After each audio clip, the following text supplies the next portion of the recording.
Grand Rapids, Michigan.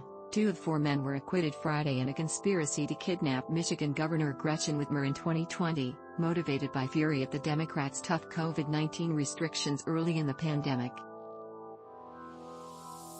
The jury's verdicts against Daniel Harris and Brandon Caserta were read in the federal court in Grand Rapids, Michigan, in the case presided over by U.S. District Judge Robert Junker. Jurors said they couldn't agree on verdicts against Adam Fox and Barry Croft Jr. Prosecutors described Fox as a ringleader of an anti-government group.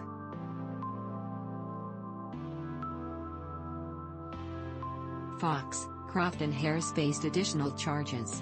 The 2 most serious charges, kidnapping conspiracy and conspiracy to use explosives, both carry potential life sentences. Defense attorneys portrayed their clients as credulous weekend warriors prone to big, wild talk, who were often stoned. They said FBI undercover agents and informants tricked and cajoled the men into agreeing to a conspiracy. To counter that entrapment claim, prosecutors entered evidence that the men discussed abducting Whitmer before the FBI sting began. They went way beyond talk, including scouting Whitmer's summer home and testing explosives, prosecutors told jurors.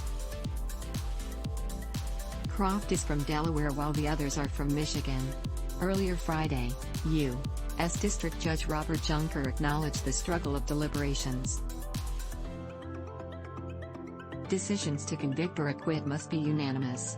I know it's tough. We all know it's tough, Junker told the jury. There were 10 charges in the case, 1 against Brandon Caserta, 2 against Adam Fox, 3 against Barry Croft Jr. and 4 against Daniel Harris. The men all face the main charge of a kidnapping conspiracy, the other counts are related to explosives and a firearm. It's important to reach unanimity if you can. If you just can't see it, then that's what we need to hear eventually is your final answer, Junker said.